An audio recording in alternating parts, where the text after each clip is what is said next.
In today's video, we're gonna be looking at an intriguing topic, morals.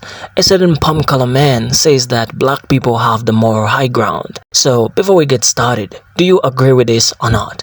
Now, if you're new to our channel, please engage with us by smashing that like button and subscribe to our channel. If you've done that, then you're set. Let's get started. You know, there's one great distinction between black folks and white folks. Black people have the moral high ground. They do. Black people have them. When you do a comparison morally between white people and black people, you have to take away one thing: supremacy. Black people do not have a culture of black supremacy. However, white people do. So white people are social, cultural, systemic narcissists is who we are because of our racism, because of the lies of white supremacy. But how can white people have morality as long as we have bought into the lies of white supremacy? We can't. And how does that feel to know that black people have a moral high ground? How does that feel to know as a white person that you are sick, twisted, narcissistic, and immoral, highly immoral, and inhumane? I don't use the N-word. What are you doing to fight and dismantle race that benefits you, white person? Nothing. I ignore it, I deny it, or you perpetrate it. Those are the three things we do. We ignore it, we deny it, or we perpetrate it. That's what most white people do. I hate to say it, but it's true.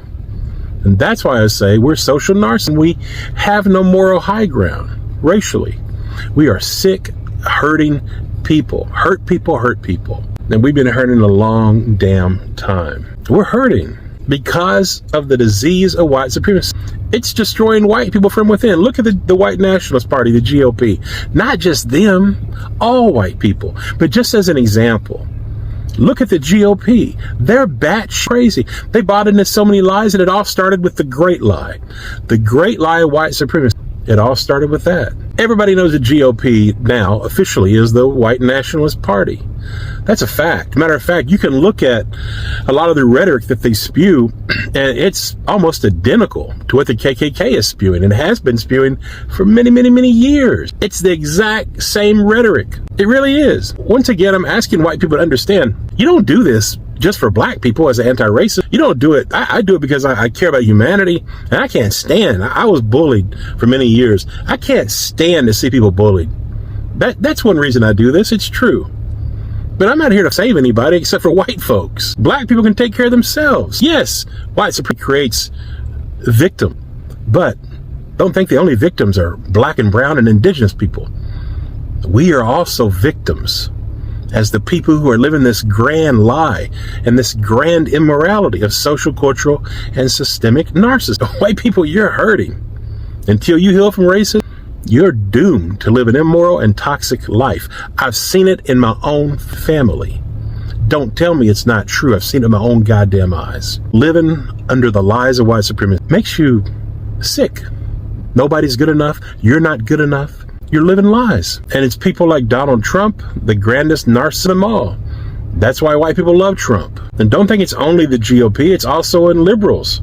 Many white liberals are just as racist as GOPs, just in a different way. So if you're not doing anything to dismantle white supremacy as a white person, again, you are the problem. And you're only hurting yourself by ignoring it. Believe that.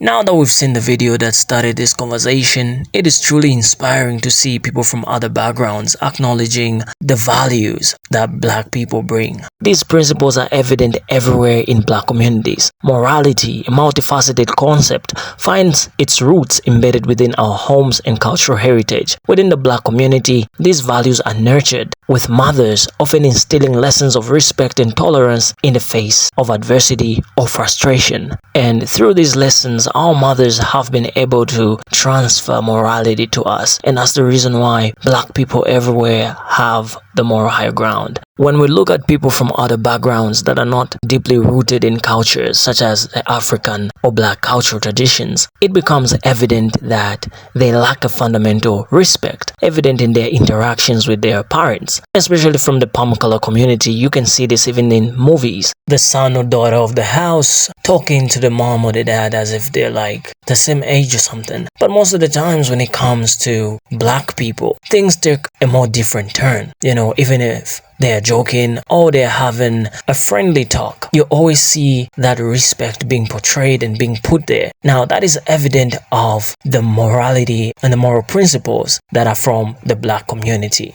And have you noticed how some groups of people love to appropriate our culture, but conveniently leave out the parts that actually give it meaning? It's like they cherry pick the fun stuff without understanding the deeper significance behind it. Like they'll throw on a traditional outfit or dance to our music, but completely miss out on the essence that it represents. It's almost comical how they will mimic the surface level aspects, but neglect the core values that make our culture so rich and meaningful. Imagine showing up to a party but refusing to engage in the real conversation. Now, after this white man posted this video, it garnered some comments, and we're gonna look at those now. So somebody named Simon Cartier said, as a 63-year-old African American, my grandparents told us we should not look to white folks for morals, and that's how I grew up and taught my son. And another one named Intra Hardy said, you know when you tell the truth because the responses are minimal. He says the comments were a few,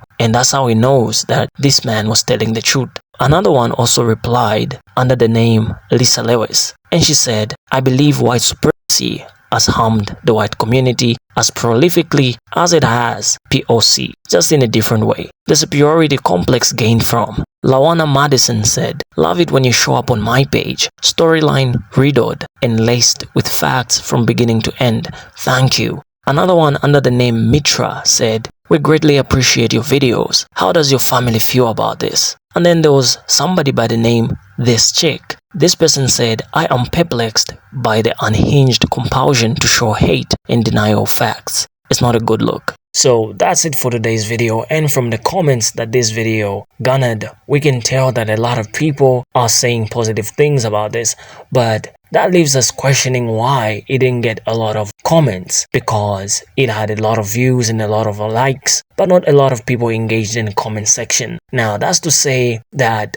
this message resonated greatly with a lot of people, and some people felt attacked, I assume, by this video, and that's the reason why they did not engage in the comments, especially from our palm color counterparts. But all in all, we appreciate this man for taking the risk to share his perspective about black morals. In conclusion, the diverse perspectives shared in the comments highlight the complexity of the topic discussed, and we appreciate each and everyone who engaged in the comments and had some contributions to make. Remember, understanding and respecting different cultural values ultimately fosters a more inclusive and compassionate society. Let us continue to listen, learn, and grow together. Until next time, stay curious and keep the conversation going. Thanks for watching.